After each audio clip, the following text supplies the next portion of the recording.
another comic book weekly wrap-up. First off, I started reading Aquaman Volume 5, I do believe this is, Sea of Storms. It was just okay, and I've noticed a trend with the new 52s.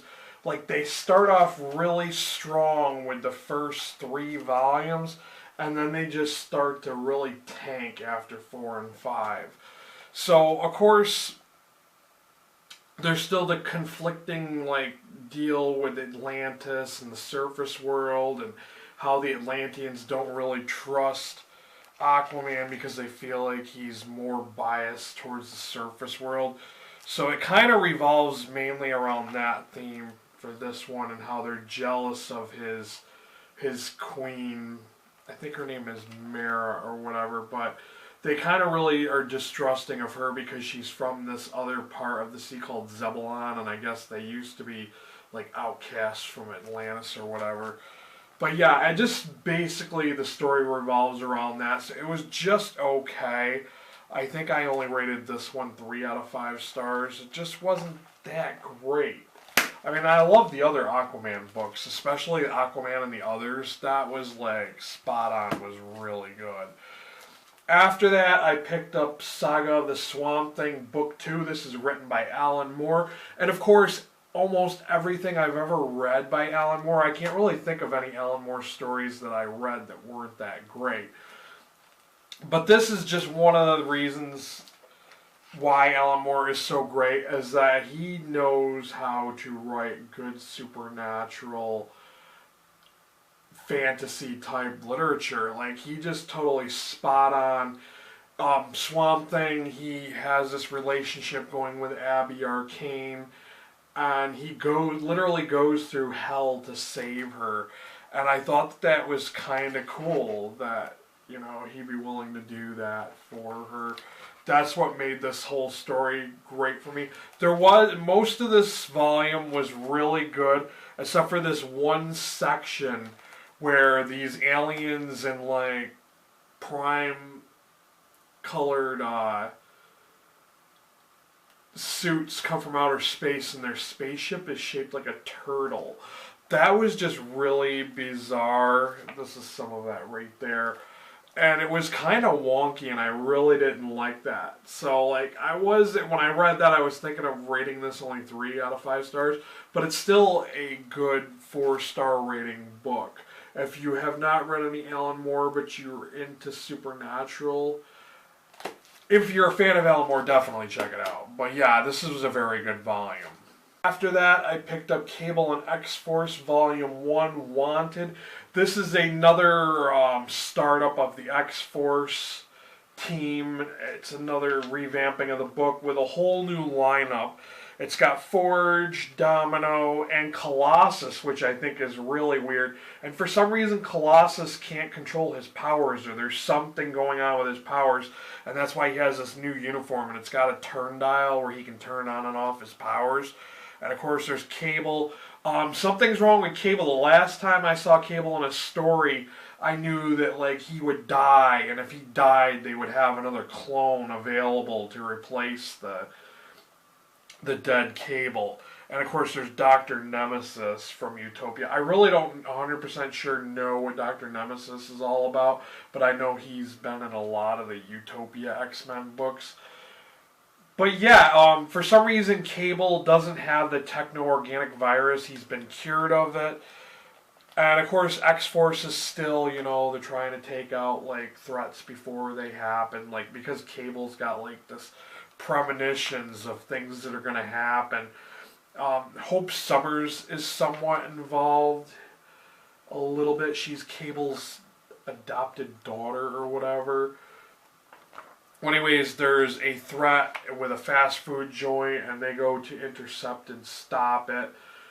But meanwhile, Cable is experiencing some other problems besides the loss of his metal arm or whatnot, and his arms are really atrophied, so that's why he has Forge build him this robotic prosthesis that'll help him, like, control it better.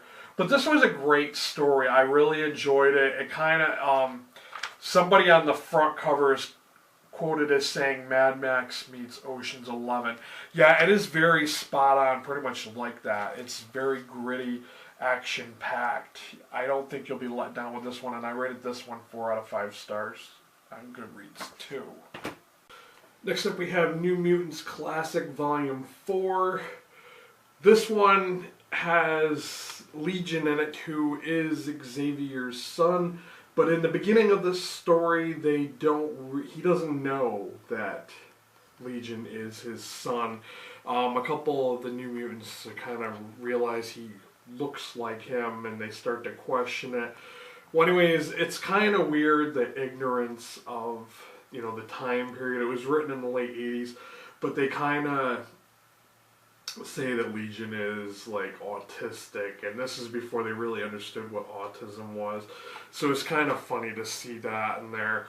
Well, anyways, of course Legion, he's like the schizophrenic, mutant. He's like an Omega class mutant that has all these abilities, so it was just an okay story. I really thought the artwork was kind of cool. It's really, you don't see too much like that, and I like how like Warlock, the alien robot guy, is kind of like very dynamic and changes and all these different things. It was an okay read. I mean, it kind of brought me back to when I was a kid, and I was like, oh, I love the New Mutants, and I'm just like, I'm grown up, and I'm like, yeah, it's just okay. So I rated this 3 out of 5 stars. Great artwork, though. I will give it that much. After that, I picked up Cable Classic Volume 1. This goes into, the early issues of Cable. It doesn't really go over the origin of Cable, which they should have done. I mean, Cable is Cyclops and Madeline Pryor. Madeline Pryor is the clone of Jean Grey. Cable is their son, not Jean Grey.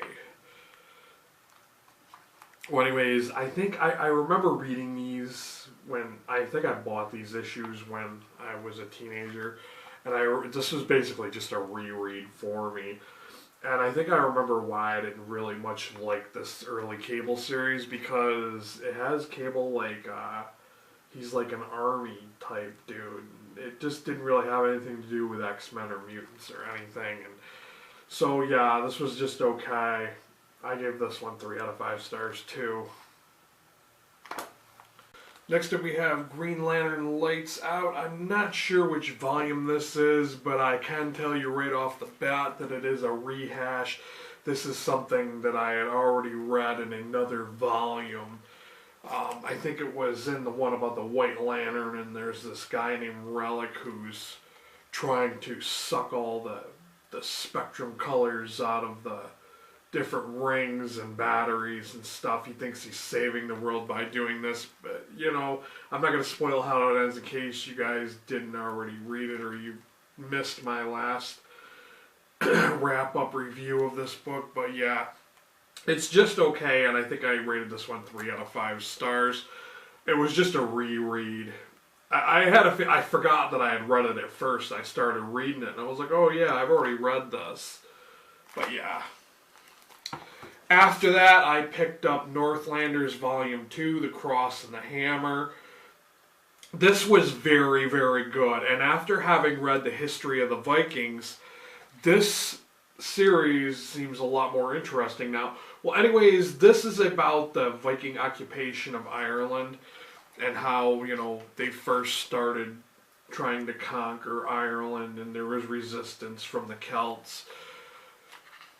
It's told through letters of the Viking commander to his king, and it tells the story of this one Celtic monk who's trying to resist the Vikings, and he slays them, traveling alongside with his daughter.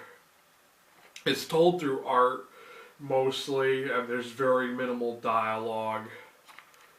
But I thought this was a great story. I rated this one 4 out of 5 stars. I really enjoyed it, especially after having read the history of the Vikings. I thought this one was really good. If you have not checked this out, and I've read the first volume quite a while ago, I think it might have been a year ago that I read the first volume. But yeah, that's that. Okay, so I think this will be my last book for this weekly wrap-up. I just finished reading Mind Management Volume 3, The Homemaker, and I do have to say that this is the best one out of the series so far.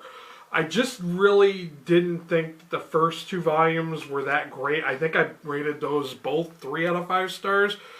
Whereas this one is about a few sleeper agents, and they're trying to create a new mind management. Mind management is kind of like they're like a spy agency, but they have like powers. So they're kind of like the X-Men, but they're not like superheroes. Well, anyways, there is a double agent, and she awakens, and she's up to no good. I don't want to spoil it, but I just want to give you guys some of the artwork is really interesting. It looks like it's done in watercolor, and it's on very thick paper, so please don't be intimidated by the size of the book.